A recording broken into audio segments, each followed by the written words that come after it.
دنیا کے اندر بہت لوگ تمہاری تعریفیں کرتے تھے، تم سے بڑھ کر کے کوئی انسان تھا ہی نہیں، لیکن آج ریزن کیا ہے جس کی وجہ سے تم جہنم کے عذاب چکھ رہے ہو؟ سبب کیا ہے جس کی وجہ سے تم عذاب چکھ رہے ہو؟ وجہ کیا ہے جس کی وجہ سے عذاب چکھ رہے ہو؟ جہنم کے اندر تم چلے گئے ہو، آخر کیا وجہ ہے جس کی وجہ سے تم جہنم کے اندر چلے گئے ہو؟ وہاں پر جواب کوئی اور نہیں ہوگا میرے بھائی، جواب یہ نہیں ہوگا کہ ہم چوری کیا کرتے تھے اس لیے جہنم کے اندر چلے گئے، ہم شراب پیا کرتے تھے اس لیے جہنم کے اندر چلے گئے، ہم دیگر کام کیا کرتے تھے اس لیے جہنم کے اندر چلے گئے، یہ جواب نہیں ہوگا، بلکہ سب سے فرسٹ ریزن یہی ہوگا، سب سے پہلا سبب یہی بیان کریں گے، سب سے پہلا ریزن یہی کہیں گے، سب سے پہلا علت یہی بیان کریں گے، قالوا لم نکن من المصلین، قالوا لم نکن من المصلین، ہم نماز نہیں پڑھا کرتے تھے، ہم نمازی نہیں تھے، ہم نمازی نہیں تھے، ہمارے زندگیوں میں نماز نہیں تھی، اس لیے آج جو میں جہنم کے اندر گیا ہوں، جانے کا سبب یہی ہے، جانے کا ریزن اور علت اور وجہ یہی ہے، جہنم کے اندر اگر میں چلا گیا ہوں تو وجہ یہ ہے کہ ہم نماز نہیں پڑھا کرتے تھے۔ تو میرے بھائیو، قرآن مقدس کی آیت ہے، زبان تو میری ہے، لیکن جو میں آپ کو بیان کر رہا ہوں یہ جو ہے عرش والے کا فرمان ہے، رب تبارک و تعالی کلام الہی کے اندر فرما دیا ہے۔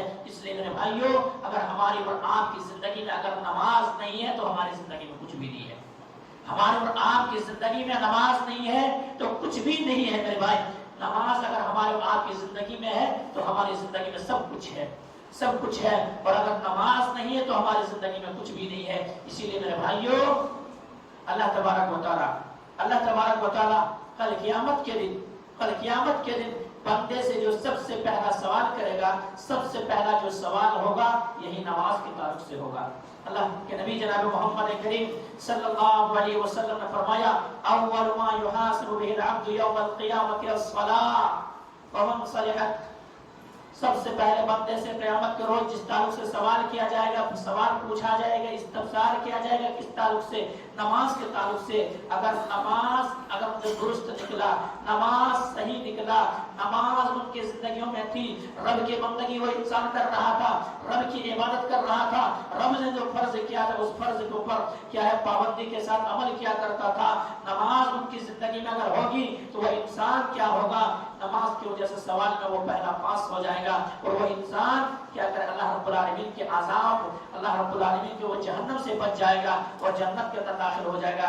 اگر نماز کے اندر گڑبڑیاں پیدا ہو گئی، نماز کے اندر خرابیاں پیدا ہو گئی، فقد خاب و خسر، ایسا ہوگا کہ انسان کے یہ معاملہ ہوگا کہ وہ خواب اور خسارہ اٹھانے والوں میں سے ہو جائے گا میرے بھائی، خسارہ اٹھانے والوں میں سے ہو جائے گا۔ اس لیے ہمیں اور آپ کو غور و فکر کرنا چاہیے، ہمیں اور آپ کو سوچنا چاہیے۔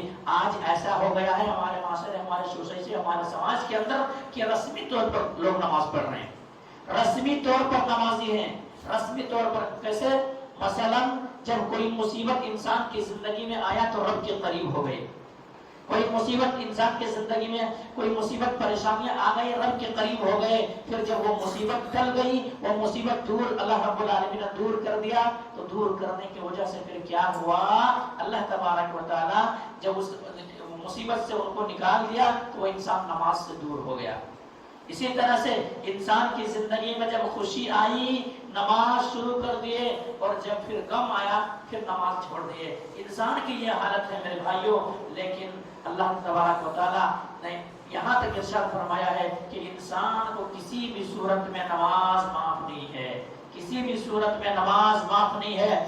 اگر کوئی شخص کھڑے ہو کر کے نماز ادا نہیں کر سکتا، کوئی شخص کھڑے ہو کر کے نماز نہیں پڑھ سکتا ہے، اگر اس کے جسم کے اندر طاقت نہیں ہے، اس کے جسم کے اندر توانائی نہیں ہے، اس کے جسم کے اندر ہمت نہیں ہے، اس کے جسم کے اندر صحت نہیں ہے کہ وہ انسان کھڑے ہو کر کے نماز ادا کرے، کھڑے ہو کر کے فریضۂ نماز ادا کرے، اگر ان کے جسم کے اندر وہ طاقت نہیں ہے تو اسلام کے اندر، شریعت کے اندر نبی کریم صلی اللہ علیہ وسلم نے سہولت دے دیا ان کو کہ وہ انسان بیٹھ کر کے نماز پڑھ لے۔ حضرت عمران بن حسین رضی اللہ تعالیٰ اللہ کے نبی کی خدمت میں حاضر ہوتے ہیں، اور حاضر خدمت ہونے کے بعد کہتے ہیں اللہ کے نبی جناب محمد کریم صلی اللہ علیہ وسلم مجھے بواسیر کا مریض ہوں، میں بواسیر کا بیماری مجھے لگا ہوا ہے۔ بواسیر ایک ایسا مرض ہوتا ہے کہ انسان کے پیخانے کے راستے سے خون آتا ہے اور بند ہی نہیں ہوتا ہے، یہی مرض کے اندر میں مبتلا ہوں. اللہ کے نبی جناب محمد کریم صلی اللہ علیہ وسلم میرے نماز کی کیا حالت ہے, میں نماز کیسے پڑھوں, نماز کیسے ادا کروں. اللہ اکبر. میرے اور آپ کا آقا جناب محمد کریم صلی اللہ علیہ وسلم نے ارشاد فرمایا, آپ نے کہا کہ اے عمران بن حسین رضی اللہ تعالی عنہ, اگر تمہارے اندر وہ طاقت نہیں ہے کہ تم قیام کر سکو, کھڑے ہو سکو, تو اسلام نے چھوٹ دیا ہے کہ تم بیٹھ کر کے نماز پڑھ دو, بیٹھ کر کے نماز پڑھ دو. اگر بیٹھ کر کے بھی نماز پڑھنے کی تمہارے پاس طاقت نہیں ہے, ہمت نہیں ہے, صلاحیت نہیں ہے, تو ایسا کرو کہ تم لیٹ کر کے نماز پڑھ دو, لیٹ کر کے نماز پڑھ لو. اور اگر لیٹ کر کے بھی تمہیں توفیق نہیں ہو رہی ہے, ایسا بھی نہیں پڑھ پا رہے ہو, تمہارے جسم کے اندر وہ توانا, وہ طاقت, وہ ہمت نہیں ہے, تو پھر ایسا کرو کہ تم اشارے سے نماز پڑھ لو. جب تک تمہارے جسم میں جان باقی ہے تب تک نماز معاف نہیں ہے. کب سے لے کر کے انسان کی زندگی 7 سال سے لے کر کے وسجد وقترب حتی یاتیک الیقین, جب کہ انسان قبر تک نہ پہنچ جائے تب تک کہ انسان کے لیے کسی بھی صورت میں نماز معاف نہیں ہے, کسی بھی صورت میں نماز معاف نہیں ہے. ہم اور آپ یہ چاہتے ہوں گے, ہمارے اور آپ کے ذہن و دماغ کے اندر یہ آتا ہوگا, ہم کاروبار کے اندر نکلتے ہیں, دیگر شے کے لیے نکلتے ہیں, تو ایسی صورت میں ہماری نمازیں معاف ہو جائے گی. میرے بھائیوں, کاروبار بھی صحابہ کرام بھی کاروبار کیے, صحابہ کرام بھی ہم سے اور آپ سے مصیبت, کہیں پریشانی اور مصیبت والے کاروبار کیے, لیکن ان کے باوجود بھی صحابہ کرام کی نماز قضا نہیں ہوئی, صحابہ کرام کی نماز نہیں چھوٹی. آئیے میں آپ کو ایک بات بتاؤں اور بات کو سمجھانے کے لیے مزید, تاکہ آپ لوگ بات کو سمجھ سکیں. حضرت عبد الرحمن بن عوف رضی اللہ تعالیٰ عنہ, عبد الرحمن بن عوف رضی اللہ تعالیٰ عنہ, ان کی یہ شخصیت ہے کہ انہوں نے جب مکہ چھوڑ کر کے مدینے کی طرف ہجرت کی ہے, تو ہجرت کرنے کی وجہ سے ان کے تمام سارے مال و متاع چھن گئے, تمام سارے مال و متاع چھن گئے, دولت چھن گئے, سلطنت چھن گئے, زمین جائیداد سب کچھ چھن گیا, یہاں تک کہ بیوی اور بچے تک چھن گئے, تب سواریاں چھن گئی. ان کے پاس چل کر کے مکہ سے مدینہ تک گئے, چل کر کے مدینہ سے مکہ سے مدینہ تک گئے, ہجرت کیے, وہاں پہنچے. وہاں پہنچتے ہیں تو اللہ کے نبی جناب محمد کریم صلی اللہ علیہ وسلم نے عبد الرحمن بن عوف رضی اللہ تعالیٰ عنہ اور ربی رضی اللہ تعالیٰ عنہ, یہ دونوں کے درمیان صلح بھائی چارگی کرا دی. اور بھائی چارگی ایسی کرا دی کہ اللہ کے نبی جناب محمد کریم صلی اللہ علیہ وسلم کی خدمت میں حضرت ربی پہنچ گئے, اور کہنے, بخاری کی روایت ہے, اور کہنے لگے, اللہ کے نبی جناب محمد کریم صلی اللہ علیہ وسلم, میرے پاس 2 بیویاں ہیں, میرے بھائی عبد الرحمن کو کہیے کہ وہ میرے بیوی کو دیکھ لے, کیونکہ نکاح سے پہلے, شادی سے پہلے ایک مرتبہ دیکھنے کی اجازت ہے. آپ کہیں کہ وہ میرے دونوں بیویوں کو دیکھ لے, جو پسند ان کو آتا ہے میں ان کو طلاق دیتا ہوں, اور طلاق کے بعد پھر عدت گزرنے کے بعد عبد الرحمن بن عوف رضی اللہ تعالیٰ عنہ سے میری بیوی کا نکاح کرا دیا. میرے مال جو ہے, میرے سلطنت جو ہے, میرے دولت جو ہے, مدینے کے میں تاجروں میں سے ہوں, میرے پاس بہت زیادہ جائیداد ہے, اس کو میں 2 حصے میں تقسیم کرتا ہوں, 2 حصے میں بانٹتا ہوں. ایسا کیا جائے کہ آدھا حصہ عبد الرحمن بن عوف رضی اللہ تعالیٰ عنہ کو دے دیا جائے. اللہ کے نبی جناب محمد کریم صلی اللہ علیہ وسلم صلح رحمی کرا رہے تھے, بھائی چارگی کرا رہے تھے. عبد الرحمن بن عوف رضی اللہ عنہ دعا کیے کہ اللہ میرے بھائی, اللہ تمہارے مال کے اندر برکت دے, تمہارے اولاد کے اندر برکت دے. میرے بھائی, تمہارے مال کی ہمیں حاجت نہیں ہے, تمہارے مال کی ہمیں ضرورت نہیں ہے, ہمیں ضرورت اس بات کی ہے کہ آپ مجھے مدینہ کے کوئی بازار دکھا دیجیے, مدینہ کے کوئی بازار دکھا دیجئے. عبد الرحمن بن عوف رضی اللہ تعالیٰ عنہ اس بازار کے اندر گئے اور گھی اور پنیر سے تجارت شروع کیے, گھی اور پنیر سے تجارت شروع کیے. اور تجارت جب شروع کیے تو الحمدللہ مال کی اتنا زیادہ فراوانی ہوئی, اتنا زیادہ فراوانی ہوئی کہ مال بے شمار. یہ جب دنیا سے جا رہے تھے اس وقت بھی کئی کروڑوں کے مال چھوڑ کے گئے, لیکن ان کی نماز کبھی جماعت سے نہیں چھوٹی, صف اول کی نمازی تھے, یہ صف اول کے نمازی تھے. یہ ہم اور آپ کیا بہانہ بناتے ہیں, ہم کاروباری آدمی ہیں, ہم سے وقت نہیں مل پاتا ہے, ہم نماز نہیں پڑھ پاتے ہیں. میرے بھائیوں, آپ کیا کاروبار کے اندر ہیں, دیگر شے کے اندر ہیں, آپ کی نماز معاف ہو جائے گی؟ نہیں میرے بھائی, نماز کسی بھی صورت میں آپ کے لیے معاف نہیں ہوگی, کیونکہ میدان جنگ میں نماز جب معاف نہیں ہوئی, کیا آپ کو کاروبار میں پھرتے ہوئے آپ کی نماز معاف ہوگی؟ آپ کی نماز معاف ہوگی، کسی بھی حالت میں نماز معاف نہیں۔ اللہ کے نبی جناب محمد کریم صلی اللہ علیہ وسلم میدان جنگ میں موجود ہے اور ایسی کیفیت ہے کہ انسان کے سر قلم ہو سکتا ہے، انسان کے سر کٹ سکتا ہے، ایسی حالت میں ہے۔ اللہ تبارک و تعالیٰ حکم دیتا ہے فَإِذَا كُنْتَ فِيهِمْ فَأَقَمْتَ لَهُمُ الصَّلَاةَ، اے نبی جناب محمد کریم صلی اللہ علیہ وسلم آپ حالت جنگ میں ہے، میدان کارزار میں ہے، خدشہ ہے، ڈر ہے کہ آپ کا سر کٹ جائے، صحابہ کرام کے سر کٹ جائے، سر تل سے جدا ہو جائے، ایسی مصیبت کے وقت میں بھی آپ کو نماز ادا کرنا ہے۔ اللہ تبارک و تعالیٰ کیسے نماز پڑھوں، اللہ تبارک و تعالیٰ کیسے نماز پڑھوں، یہ میدان کارزار ہے، میدان جنگ ہے، ایسی حالت میں نماز کیسے پڑھ سکتا ہوں؟ اللہ نے طریقہ بتایا کہ آدھی فوج نماز پڑھے اور آدھی فوج ان کے سیفٹی کے لیے کھڑا ہو، ان کا محافظ بنے، پھر یہ جب نماز ادا کر لے پھر وہ نماز پڑھے۔ ایسی صورت میں نماز معاف نہیں ہو میرے بھائی۔ کیا ہمارے اور آپ کی نماز کاروبار میں پھنسے ہوئے، دکان میں بیٹھے ہوئے یا دیگر چیز بستروں کے اندر لیٹے ہوئے، کیا ہمارے اور آپ کی نماز معاف ہو جائے گی؟ ہمارے اور آپ کی نماز معاف ہو جائے گی، ہم اور آپ سوچ سکتے ہیں، ہم اور آپ سمجھ سکتے ہیں۔ میرے بھائی آئیو میں بتا رہا تھا عبد الرحمن بن عوف رضی اللہ تعالیٰ عنہ کے تعلق سے کہ وہ تاجر بھی تھے اور پہلے صف کے نمازی بھی تھے، اگلے صف میں آ کر کے امام کے بغل میں آ کر کے کھڑے ہوتے تھے تاجر ہونے کے باوجود بھی۔ تو میرے بھائیوں ہمارے اور آپ کی تجارت، ہمارے اور آپ کے کاروبار اگر نماز سے روک دیتی ہے تو وہ تجارت کو کوئی فائدہ نہیں، تجارت کا کوئی فائدہ نہیں ہے۔ اس لیے میرے بھائیوں ہمیں اور آپ کو وقت نکالنا ہوگا، ہمیں اور آپ کو نماز کی پابندی کرنی ہوگی، ہمیں اور آپ کو جہاں بھی وقت ملے نماز ہمیں اور آپ کو پڑھنا ہوگا۔ کسی بھی صورت میں انسان کے لیے نماز معاف نہیں ہو سکتی ہے۔ میرے بھائیوں آئیے، صحابہ کرام نماز کی اہمیت سمجھتے تھے، ہم اور آپ کہاں سمجھ رہے ہیں؟ صحابہ کرام آخری گھڑی ہے، آخری وقت ہے، دنیا سے جانے کا وقت ہے، ان کے باوجود بھی نماز کو نہیں چھوڑا کرتے تھے۔ یہی عمر بن خطاب رضی اللہ تعالیٰ عنہ امیر المومنین ہے، جن کے تعلق سے اللہ کے نبی جناب محمد کریم صلی اللہ علیہ وسلم فرمایا تھا کہ اگر میرے بعد کوئی نبی ہوتے تو عمر ہوتے، میرے بعد کوئی نبی ہوتے تو عمر ہوتے۔ ان کی نماز کی کیا کیفیت ہے، نماز کی کیا حالت ہے؟ آئیے میں بتاؤں کہ عبد الرحمن یہ حضرت عمر بن خطاب رضی اللہ تعالیٰ نماز فجر ادا کر رہے ہیں، نماز فجر پڑھا رہے ہیں اور نماز فجر ادا کر رہے ہیں۔ نماز فجر میں پہلی رکعت میں بھی ہے سورہ یوسف کی تلاوت کر رہے ہیں، سورہ یوسف کی تلاوت کر رہے ہیں۔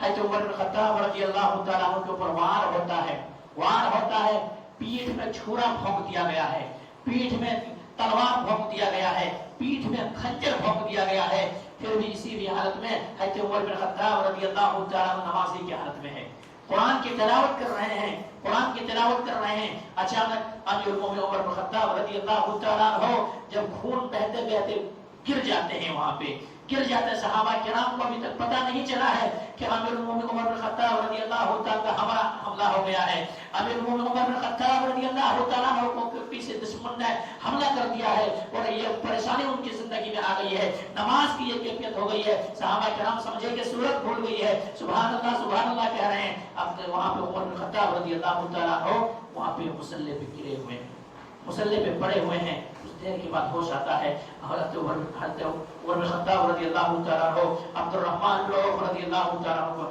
ہاتھ پکڑتے ہیں اور کہتے ہیں اب میرے اندر وہ طاقت نہیں ہے، میرے اندر وہ طاقت نہیں ہے کہ میں مصلی پہ کھڑے ہو کر کے اس ذمہ داری کو سنبھال سکوں، میں نماز پڑھا سکوں۔ اس لیے ایسا کیا جائے کہ آپ نماز ادا کیجئے۔ اب کو لے کر کے جایا جاتا ہے، عمر بن خطاب رضی اللہ تعالیٰ عنہ کو کیا ہے وار کیا گیا ہے، جسم چھلی ہو گیا ہے۔ امیر المومنین عمر بن خطاب رضی اللہ تعالیٰ عنہ کو گھر تک پہنچایا جاتا ہے، گھر میں سلا دیا جاتا ہے، آرام کے لیے بستر راحت میں سلا دیا جاتا ہے۔ کچھ وہاں پہ اطباء آتے ہیں کہ دیکھو امیر المومنین عمر بن خطاب رضی اللہ تعالیٰ عنہ کے اوپر بہت ہی زیادہ زخم ہوا ہے، بہت زیادہ مار ہوا ہے، اس لیے ایسا کیا جائے کہ کھجور کے پانی پلایا جائے، کھجور کے پانی پلایا جائے، کیونکہ کھجور کے اندر طاقت ہے جو ان کے خون بہ گیا ہے، تاکہ اس طاقت کو کور کرنے کے لیے ایسا کیا جائے کہ وہ کھجور کے پانی پلایا جائے۔ ان کے اطباء کے حکموں کو، اطباء کی بات کو مان کر کے امیر المومنین عمر بن خطاب رضی اللہ تعالیٰ عنہ کو پانی پلایا جاتا ہے۔ امیر المومنین عمر بن خطاب رضی اللہ عنہ کی اینتڑی کٹ چکا ہے،